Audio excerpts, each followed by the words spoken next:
ਆਨੰਦ ਪਿਆ ਮੇਰੀ ਮਾਏ ਸਤਿਗੁਰੂ ਮੈਂ ਪਾਇਆ, ਸਤਿਗੁਰ ਕਾ ਪਾਇਆ ਸਿੱਧ ਸਿੱਧੀ ਮਨ ਵਜੀਆਂ ਵਾਥਾਈਆਂ।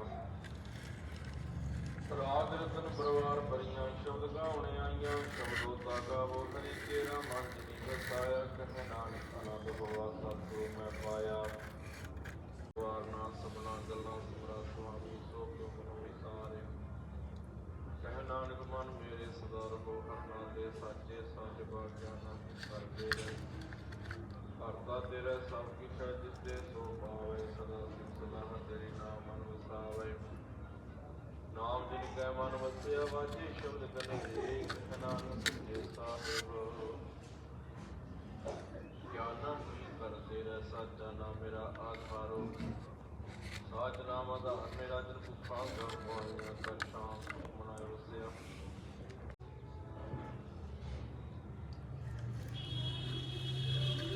ਬੋਲੋ ਜੀ ਸਤਿ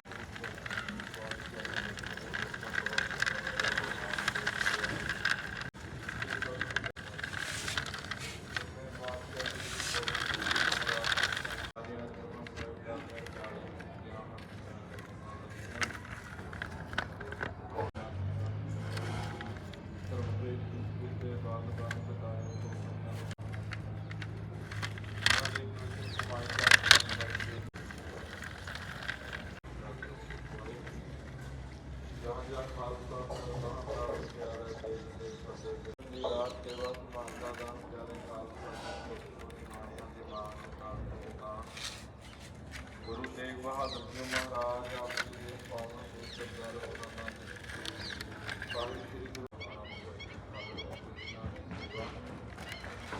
ਬੱਚਾ ਵਿਸ਼ਵ ਸਾਹਿਬ ਪੁੱਤਰ ਜੀ ਸਤਿਕਾਰ ਜਲ ਲਾਣੇ ਦੇ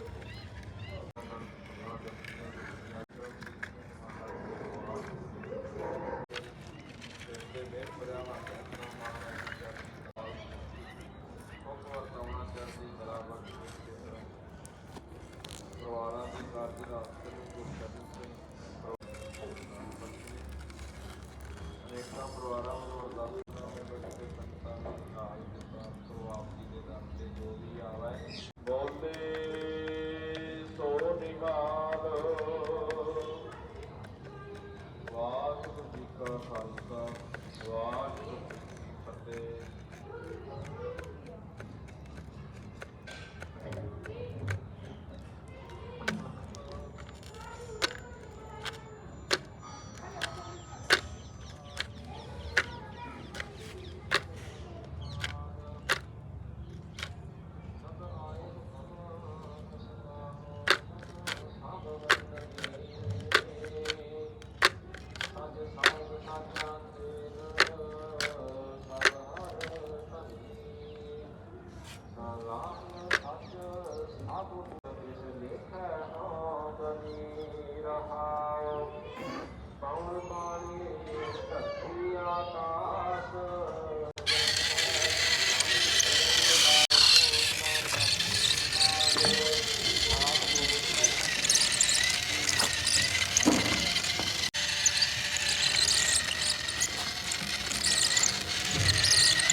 ਮਾੜਾ ਦਿਨ ਨਹੀਂ।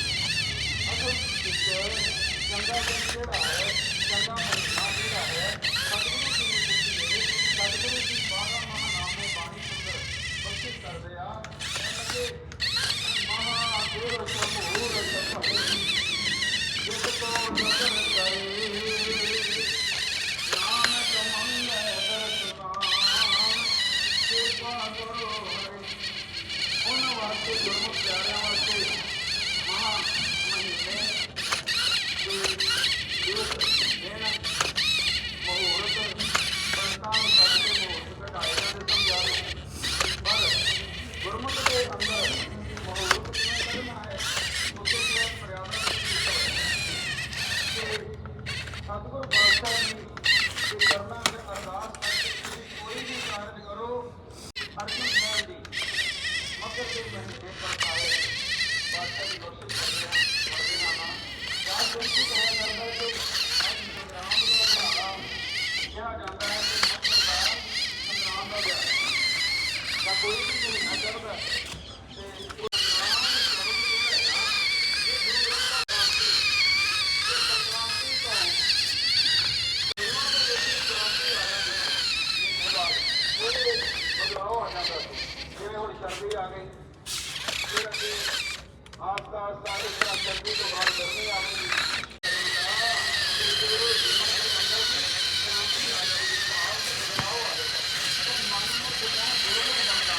ਗੁਰੂ ਜੀ ਸਾਡਾ ਕਾਰਜ ਸੰਪੰਨ ਕਰੋ, ਸੰਪੂਰਨ ਕਰੋ।